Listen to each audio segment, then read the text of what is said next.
put the mics on the floor. Theater has to do with changing space. And I've been sitting here looking at this wonderful table and thinking, circle, no.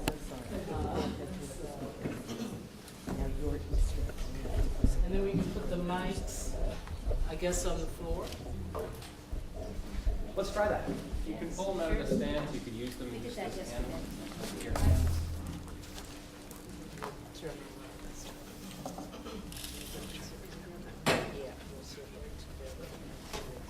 This is part of our theatrical moment of changing space. Why don't we make it like this, and then, no. Why don't we make it like this so that we're all in a circle?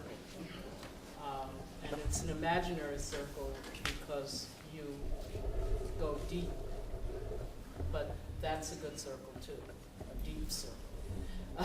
There are many kind of creative ways to make a story circle, which I'll talk more about later.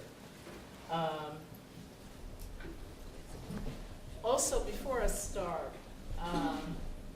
why don't I do a small theatrical exercise, which we do in the story circle, which is to turn around and look around the room and look in the faces and at the bodies of people around you. And as you do it, recognize your comfort and or discomfort at looking at someone else and being looked at. So let's just take a few moments. You're more or less comfortable looking at someone or being looked at. And this way of being has to do with listening. One of the most important things that a performer must learn to do is to listen. And perhaps in our world, learning to listen is part of the work of healing and certainly in dialogue. Sharon, do you want to come back? Still part of this issue.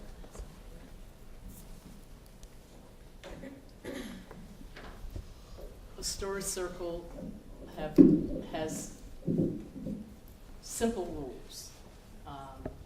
One sits in a circle. The leader or facilitator, whatever those words are, comes up with an image and or a question. And people in the circle tell a story or not. One can pass. It's an old process. The process that I come from comes out of theater, but it goes back in many societies, the passing of the stick, or the totem, telling stories that way, and so forth. So what we'll start with today is a kind of discussion of a subject that has come up in many of our story circles. And you might start. If I have a subject to talk about, you have to tell me what I think to say. I'll give you the subject. So you want to ask permission. Who wants to go next? So we'll go this way. But then we'll make a circle of responding to the question, and then the second part is crosstalk. So while one person is talking, the others are listening, but not commenting.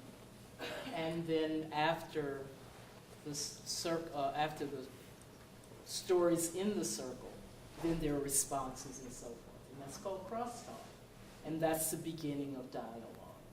Out of that, all kinds of things can happen. You can finish a story circle and go about your business and let it affect you. You can come to activism if you want. out of that because maybe the circle was put together for some kind of social need. Other times it is to, as the subject will be. Why don't we talk about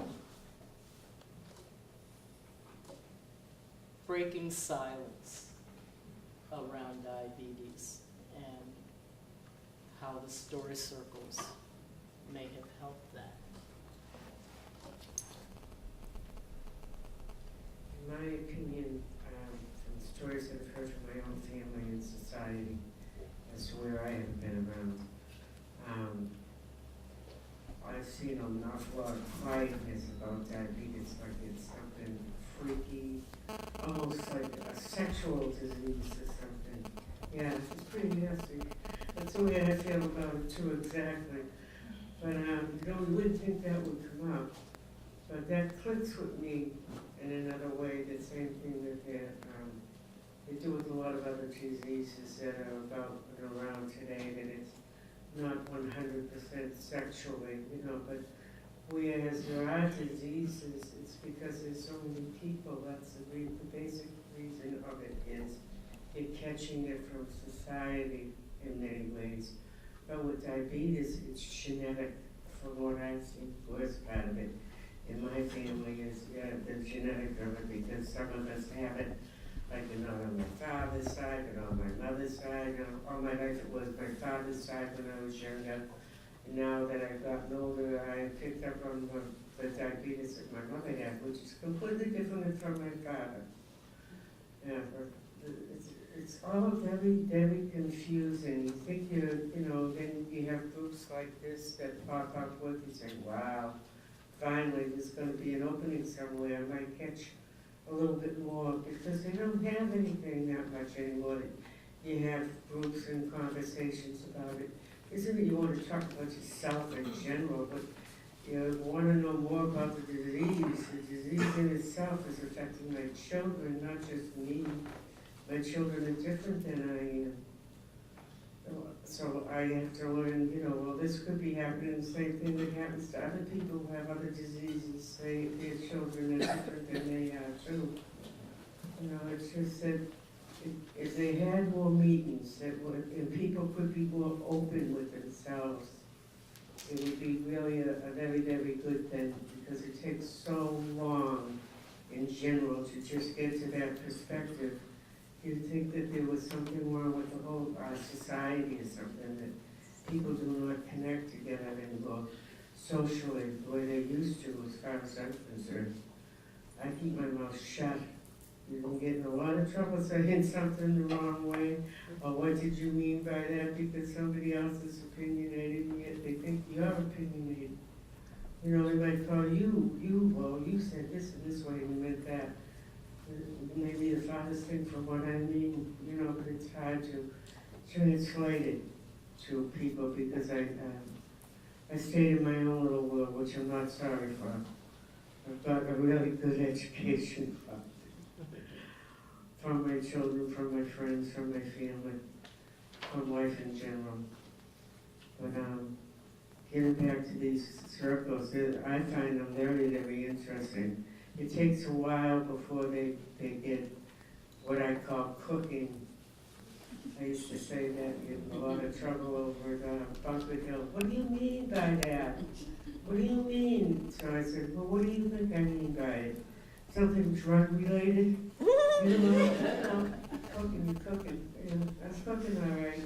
I had 8 kids. Did I cook enough for you? I know I'd have for myself and for them. But anyhow, getting back to the group. The group in itself is very, very good. I wish there was more of them, because I haven't seen any in, I don't know, about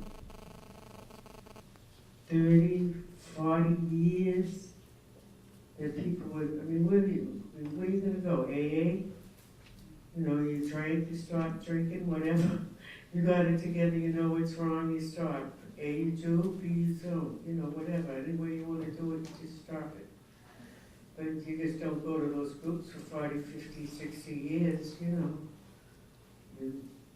take on your own responsibility for yourself, the same as you do for, well, I feel that way. I might be a little bit a prissy or whatever. But I honestly feel like if you go into these groups and you're sitting in there at these meetings and stuff like that, bite the bullet. You may not like it, but there's a strong possibility it could be true and it could be you. You know, but with diabetes, it's a different thing. That thing is basically genetic, and it's so different, and it is so complex. It really freaks me out. I can be sitting next to somebody and they've got diabetes, and in my own family, everybody, they've got diabetes, but it's in a different way. Nowadays, it's got a different name, but it's all the same thing. It's the diabetes that came into my world and really took it apart. I had good genes, came from a wonderful, healthy family, had a lot to give the world and a lot to give children. And they did turn out okay, by the way, and they're highly intelligent and college educated. All 8 of them. I got the last one, let them poop around a little bit, it'll take them a little bit of time. But it's not too bad. They're doing good. But I don't know, there's not too much of these groups, and I think there should be. I really think there should be. I think it's very important that the human race gets a little close. Not saying you gotta start relationships or talk about anything that's interpersonal, you know, keep that stuff to yourself. Who wants to know anyhow? I certainly don't want to know. Not really. But I do remember going to AA, and those were the closest things that brought me to my first things of meetings and how to conduct yourself while you're in them, and what you're looking for and things for that. Just take a piece. Just take a piece of what, like a flower, like you have in a garden. Just go and pick what you know that you need. You may go downstairs and think about it an awful long time. How come that never affected me before? Why am I thinking of that now? Is that really all that important? You know, or am I stuck on something that I should be moving on to something else? If so, I will. I have no conscience about it whatsoever. I have done it, and I'm not sorry for it either. But I don't know, I just wish that there were more meetings like this and more openness, because I haven't seen it since the 60s. And I think that's pretty sad. Thank you. Good. Thank you, Catherine. The other thing that facilitator does is kind of keep time. I could listen to Kathy all day. However, when we're working in a circle, we want to hear endings, and I thought that was a great one. And even and I'm just talking in between, just to comment on the story circles. Often when you're doing a story circle, you're hearing art, and you noticed with Kathy's story, her sense of imagery, her storytelling was engaging. And so even that part of it is art form. Yes, thank you, Kathy. First, I'd like to say it's a real pleasure to be here with you today. This takes me away from what I typically do most days and most weekends. So it's wonderful to be in the presence of so many artists. It's fantastic. And thinking back to what Robbie said about breaking the silence, working as a diabetes educator, as a nutritionist, I come in contact with a lot of folk who are literally ashamed. They are ashamed that they have diabetes. I have had people walk in and sit down and start to apologize for the number of sweet potato pies they ate over their lifetime, or candy, or Coca-Cola's that they might have drank. And there's a sense of shame about, and disappointment in themselves about having diabetes. And how did I let this happen? And how did this happen to me? And one of the things that I found to be most with Rocky's story circle concept is that when, and amazingly, for some reason, there's mostly women coming to these support groups. When you get a group of people, men and women, in the room and they start sharing their experiences, as Kathy said, you start to find common ground. And they start to find out that, wait a minute, it's not just me, it's not what I ate. I don't have to blame my dad. I don't have to necessarily blame my being. They start to feel better about themselves. And as a healthcare practitioner and as a dietitian, my first move is to hopefully help people become engaged in accepting themselves and feeling that they're okay, and believing in the fact that they can live happily and live a very long, healthy life with diabetes. And story circles and that support system of helping people to share their stories, really self-efficacy, it really brings it out. It makes people walk out the door feeling, I can do this. I can achieve this. I can take one more step. Because diabetes is an overpowering, in many ways, disease. There are so many, it's so complicated. People feel like when they hear the diagnosis, oh, there goes my leg, my kidneys, I can see them, I'm on dialysis, my eyes. The complications immediately jump into their minds. So I always start off any conversation with my initial conversation. I also work at the Joslin Diabetes Center in clinical research, as well as at the Mattapan Community Health Center seeing patients in Mattapan. My initial conversation is a story that I heard the very first week of working at Joslin as an entry-level dietitian in 1978. There I sat in this huge auditorium, and I'm looking up on stage, and walking across the stage is a group of people between the ages of 80 and 75. And all of them are getting gold medals, solid gold medals, for having lived 50 years with diabetes. These, and I will never forget this, I was 22 at the time. I will never forget this, 1978.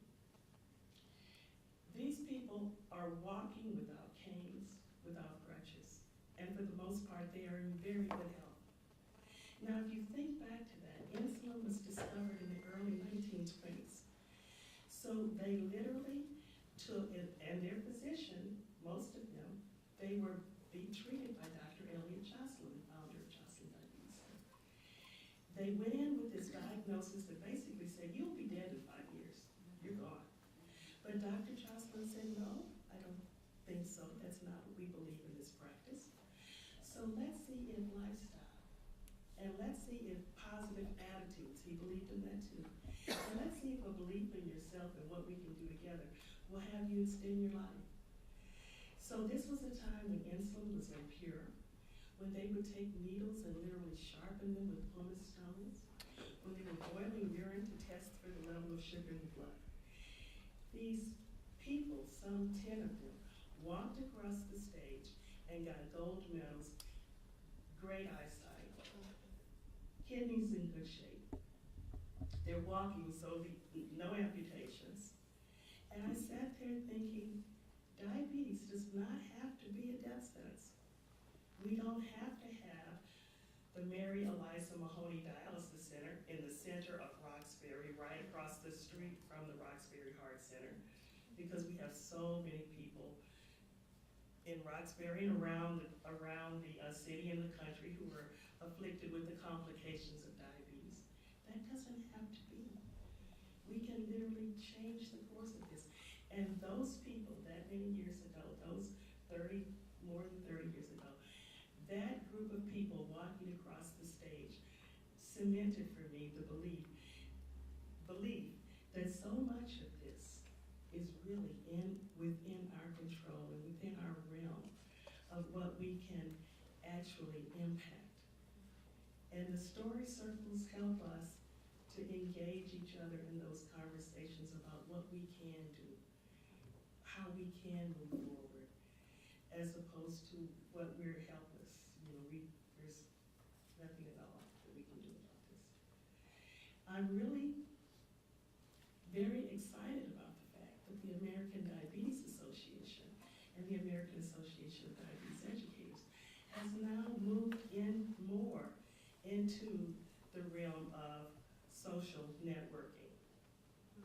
People who have diabetes need to be in groups, within groups, exactly like Kathy said and Robbie mentioned, who can help each other, okay? Discuss their concerns, their fears, their hopes, their triumphs, discuss that amongst themselves.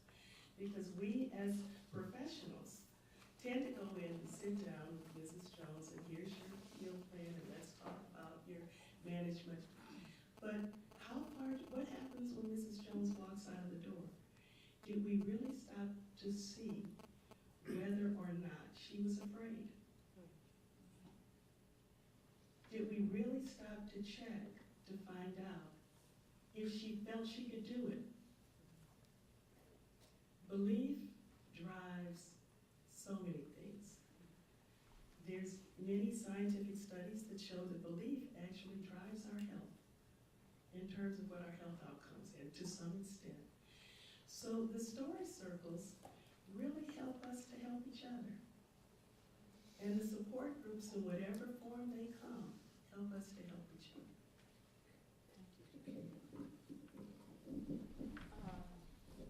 I'll give a short story of breaking silence. I found out that I had diabetes in my late teens. And I don't think I've ever quite said this before with story circles and even. And my daughter's in the audience, so this will be the first time that she's heard this. But I knew I had diabetes before the doctor told me. I knew enough about it. There was so much of it going on in the community that I grew up in, way back. It was called sugar, which is why I use that term. It was called a little bit of sugar. Mm-hmm. People have a little bit of sugar. And because of the sores that didn't heal, because of the low energy and drinking a lot of water, which I picked up that people who had a little bit of sugar had. My body knew. I'd never said it to myself. I don't think I ever said to myself, I think I have a little sugar. But my body knew something. You can feel it, feel breaking down inside of you. But I associated it with the stuff that was coming in at me about folks with a little bit of sugar. Then life goes on and things happen.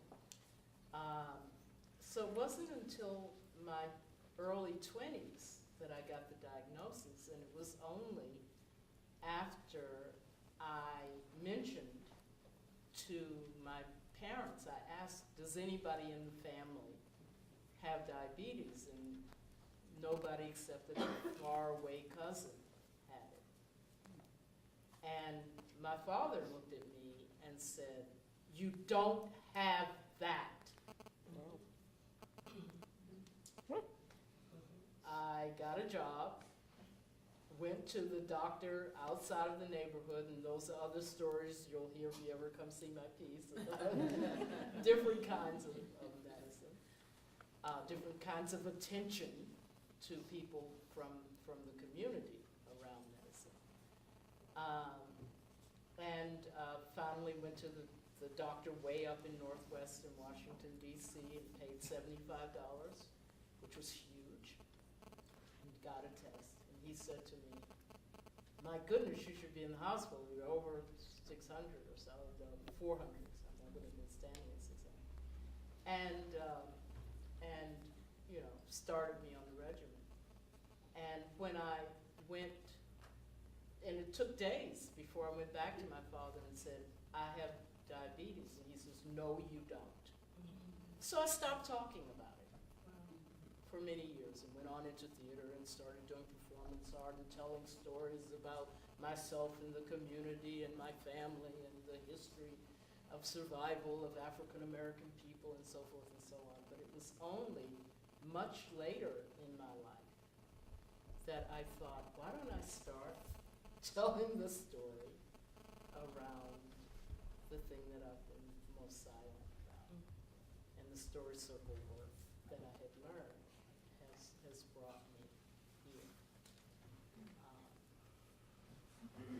So,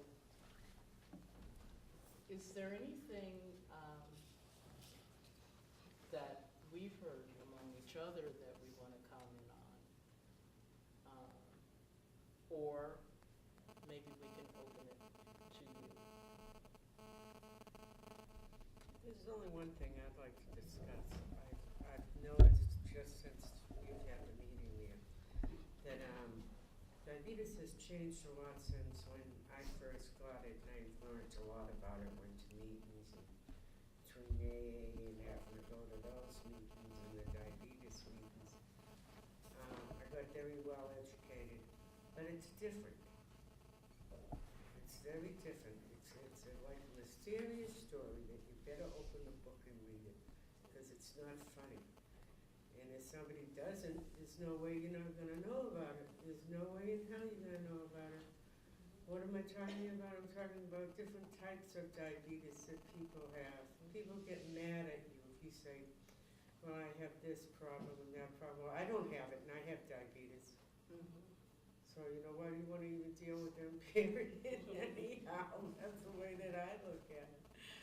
But I'm just saying that I noticed that there's a lot more to diabetes that ever gets thought about, talked about, or done about. And it's just left in that category. It's like the ones who handle it are the nurses and the doctors. You are the lucky recipient. When they come, they will take care of you. And then they will leave and you will take care of yourself. And that's the story of diabetes. No. There's a whole bunch more to it. I got aunts that died in childbirth. I got a million stories that are in my head from people that I know that had diabetes. But the most important thing that I've come to realize that is more important than all the other stuff that I found out about it, what was basically your basics, now is very different. Most people that are diabetes is a very serious illness. It isn't something like, you know, like today they come up with, what is it, not bad, but, well, anyhow, I'm not even going to go there, that's too deep. But the thing is to pay attention to the diabetes. We weren't allowed to do that. Years ago, there was, the health committee would come in and they'd sit down and they'd talk to you and they had their own theories on how things were, and you just sat there and you go, yes, okay, I'll do that. I'll take your pills, blah, blah, blah. Meanwhile, you're shaking, you know, I think I should drink more water, you know, whatever. Anyhow, the thing that I was just getting at is it's very important. I'm coming to the very strong conclusion, what I'm trying to say here, it's taken forever, is that other people have diabetes the same as I do, but we all have different, really different types of diabetes that I think people may have been aware of, and they discuss it a little bit, but I think it's something that's worthy of a lot more of attention to be taken care of.